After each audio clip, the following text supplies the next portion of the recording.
Hello, in this video tutorial I will explain how to fill out the main table in the energy frame Be18. If we go to the program, then you can see here, now I just want to change language. If you have this in Danish, then you can change the language by going under Vis and then Sprog and then switch to English. And then it will be English. Then the first thing you have to do is that you have to give your building a name. That can be the address and this program, or it can also be your group number, so I can see which group it is. Then the first you have to decide or choose is what kind of building is it? Is it a detached house, a non-detached house, a multi-story, store, and other buildings? And on second semester, you will have detached house. So that would be the one that you choose here, or at least you have a residential house, and residential houses, they will be the first three up here. Then when you have chosen detached house, you can't choose number of residential units because it be one. Then you have rotation over here. That's, you can turn your house according to the horizon, but you can first do that after you have done the energy frame to see if you can optimize the energy frame by turning the building according to the sun. Then you have the heated floor area, and the heated floor area is the outside measurement of the building. If we go to the energy frame for consequence, right, we can see how it is. And we have here the report, and then I'll go to how you calculate the heated floor area. And when I have the drawing here, you can see the heated floor area is the outside measurement. For this part up here, multiply by the outside measurement of this, and then I add this part down here.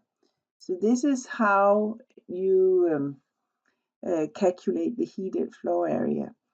You have to do that for every store you have. So you have to do it for the ground supported floor and for the first floor. For the basement, you will also have to do the external area, but that you need to put in under heated basement. And I don't have any basement here because only half of that is put into the gross area, which you have up here. Then you have the developed area, and that's the build-up area. So that's also when we just have one story, as I have here, that's just the build-up area that I put in here. So in your case, it would be the ground floor area that you will have that you put under developed area. Then you have the heat capacity, and the heat capacity I explain in the next tutorial how to calculate that. Then you have the normal usage time, and the normal usage time here is 24 hours every day for 7 days a week.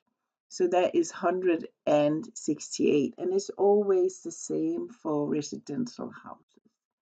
Then you have what kind of heat supply you have, and you have different here, and the one that you have to choose is district heating. That's the most common one in Denmark. Then we have calculation rules, and it's important here that you click on BR, so it's the building regulation, and it's the actual conditions, so it's BR18 that we're calculating after. So that is the one that you have to choose.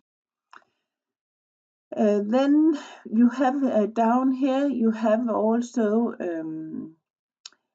alternative heat sources here, and the main one you mainly use is solar cells. So for your electricity, you can put solar cells on the building. Then we have some results down here. We have the design transmission loss, which is calculated by the frame. and it's calculated out for the paragraph 268 in BR18.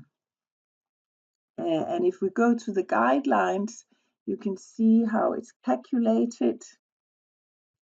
We have it here.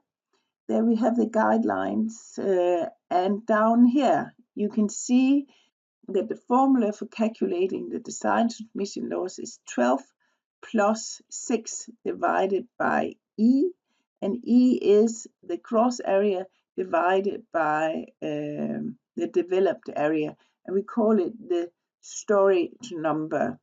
And then you plus 300 divided by the gross area. So that's how you do it if you should do it by hand, but the program is doing it itself.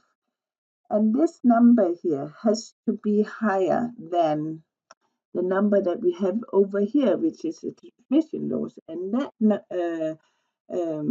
transmission loss is calculated by the heat loss or transmission loss that we have through all the constructions which we have under this table here.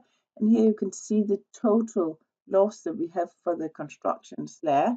And then we have the liner losses where we can see the total loss over here, plus the total loss for the windows which we have over here. All these losses added together, divided by the gross area, that will give us this number here, the transmission loss. And when this is lower than these over here, this is for a normal house BR18, and low energy would be BR20. So if this number is low, if the number over here is lower than the transmission loss frame, then we are leaving up to the regulations. I like you to now to go to the assignment and then try to fill out the main page where you have here the developed area, the heated floor area for the building and the basement area, and then try to fill out the main page. Hope you have fun and see you soon.